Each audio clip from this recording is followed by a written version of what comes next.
The most powerful transformations don't look dramatic at all. They look quiet. For the last 3 months, I've been in what I call an integration season. It's a phase that comes after deep experiences and emotional activations, after you see something so clearly you can't unsee it. And then there is space that comes next, the in-between, the part nobody really talks about. I call it an integration season. The old version of you starts to dissolve, and a new one begins forming under the surface. It's like milk that reaches its expiration date. It's not fresh anymore, but it's not fermented yet either. It's in between. And if you don't rush to throw it away, it doesn't spoil. It ferments. It turns into something richer, stronger, more nourishing. That's integration season, not decay, transformation.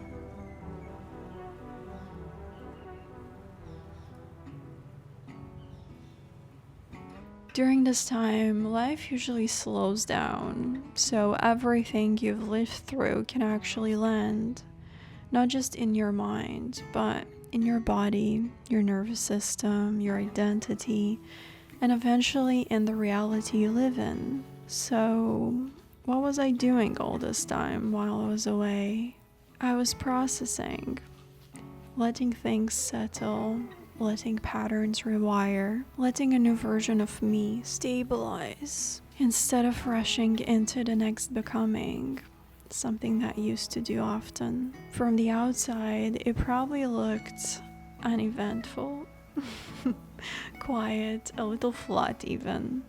But on the inside, I was doing deep work, releasing old ways of being, grieving versions of myself that no longer fit, learning how to live differently.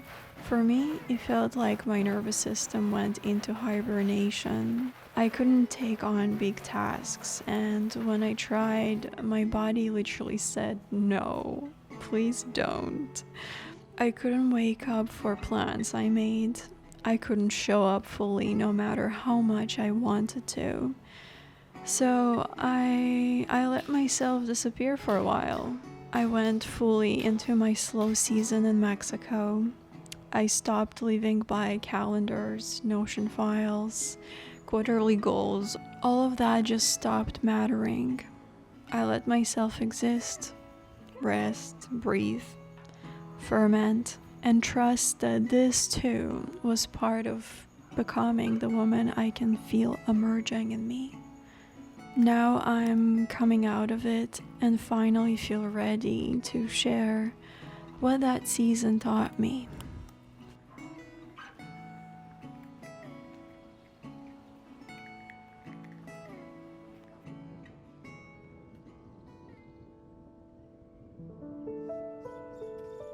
Most of the time, we integrate as we go.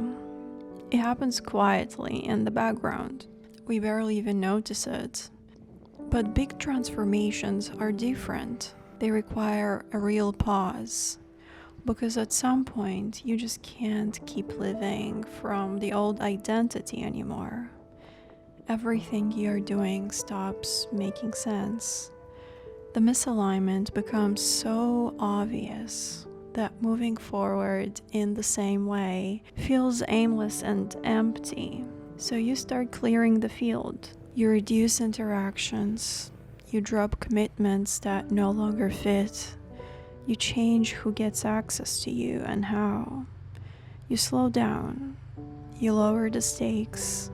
You create space so you can actually feel into how life wants to unfold from this new version of you.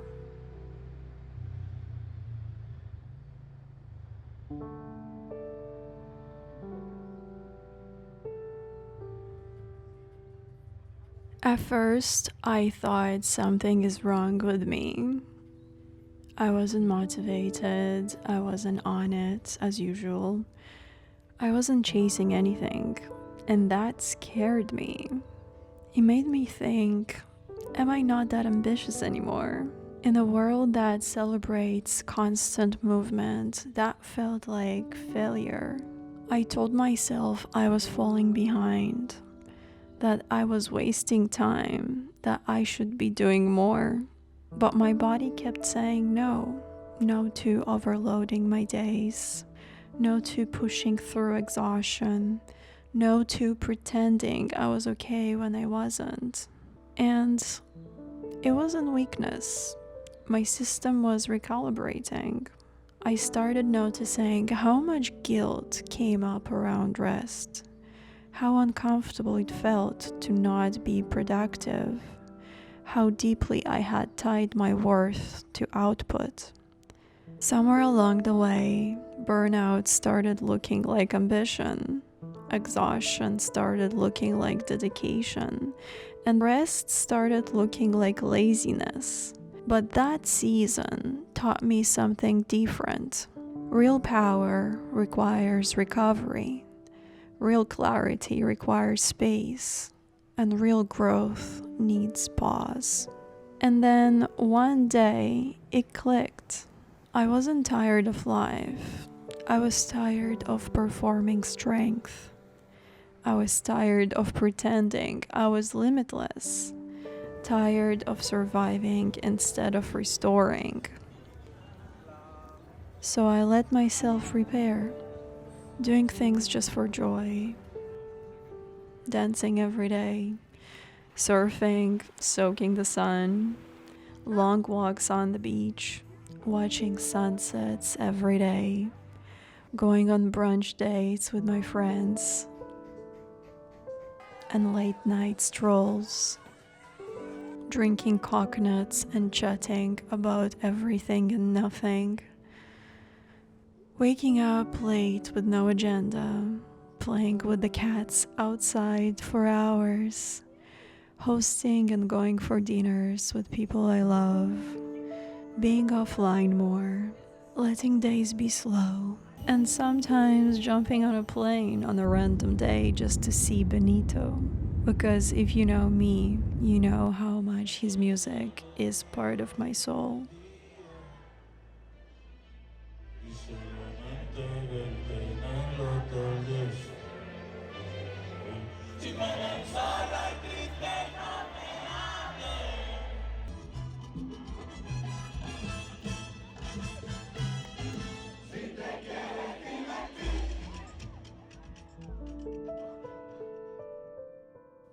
Browsing the streets of Mexico City aimlessly to integrate that rich experience we just had during the concert.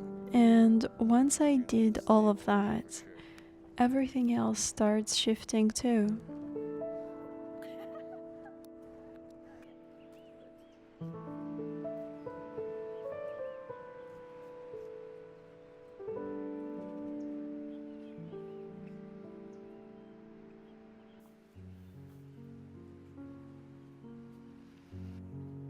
At the end of last year, I became a Canadian citizen. It took 11 years. 11 years of paperwork, deadlines, waiting and quiet anxiety in the background, knowing that one wrong move could change everything. For more than a decade, my life ran on one question. What if I can't stay? Every decision, every plan, every risk was filtered through that. So I learned how to survive, how to be strategic, how to think ahead, how to have a backup for my backup. And honestly, that version of me built my life. She got me here. She created stability. She protected my future. But she was built for war, for pressure, for survival. And now that war is over. I'm retiring her with respect, with gratitude, with clarity. Because I don't need to live in fight mode anymore to be powerful. I get to build from stability now, from choice, from confidence, from vision. And I needed time to sit with that. So when that question disappeared, something unexpected happened. I realized how deeply survival mode had shaped me. It didn't just help me go through that immigration chapter, it became my default. I stayed alert, planning ahead, preparing for problems that didn't even exist, collecting safety nets, just in case, Another passport, degrees, extra cash. From the outside, it looked responsible, ambitious, disciplined.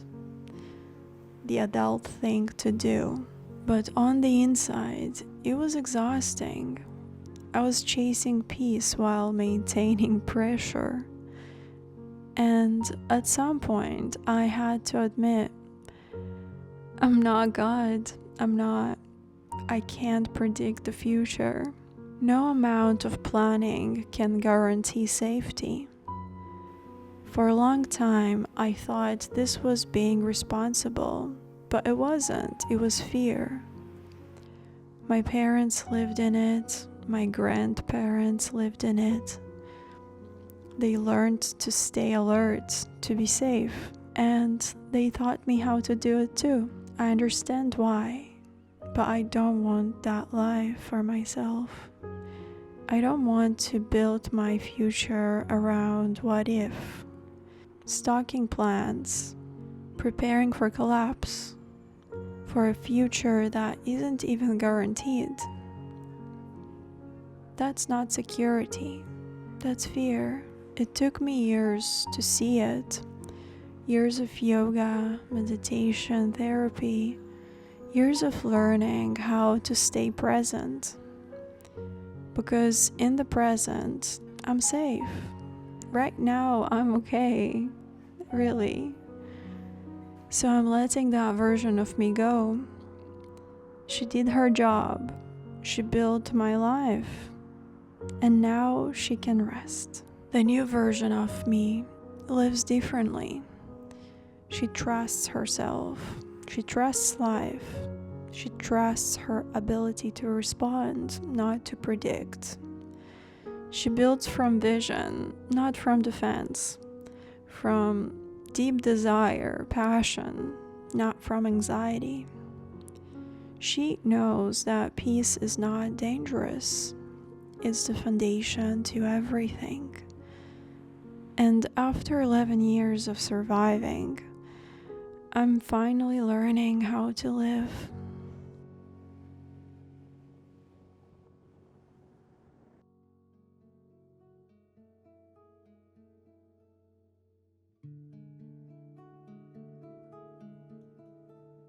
When I started leaving survival mode, something else shifted too. My relationships. For a long time, I was drawn to intensity, to emotional highs and lows, to uncertainty, to people who felt unpredictable, because that's what my life once was. Back then, I thought that was depth. I thought anxiety was chemistry, but really it was just my nervous system reacting to familiar chaos. I had grown up around it. I had lived in it for decades. I had learned how to function inside it. So I kept choosing it without even realizing I was doing it. I also believed that the more trauma someone had, the more real they were. More layered, more interesting, more deep. But over time, I learned this. Trauma doesn't create depth. Awareness does. Healing does. Responsibility does. When trauma isn't processed, it doesn't turn into wisdom. It turns into chaos. As I became calmer, my taste changed. What once felt exciting started feeling exhausting. Peace became attractive. Consistency felt good in my body. And slowly some relationships began to fall away. Not because anyone was bad, but because I wasn't the same person anymore. My integration season asked me to release a lot. Old friends, family members, connections, almost relationships, souls I saw beauty in, but couldn't be next to the people managing it. People who no longer fit the life I'm building. My nervous system became my filter. If it feels calm and grounded, I stay. If it feels anxious and unstable, I step back, even if it's hard. No drama, no rescuing, no trying to fix anyone. I started seeing people for who they are, without romanticizing who they could have been if they would choose to align with their soul. Time is limited, my energy is sacred, my life is intentional, and this version of me chooses stability and emotional safety. No, the sun! Ah! The moon, though. The moon. There are a few more lessons I had to integrate during that season. Some of them were shared in small rooms. Some I kept to myself. Things I returned to when I noticed myself slipping back into old patterns.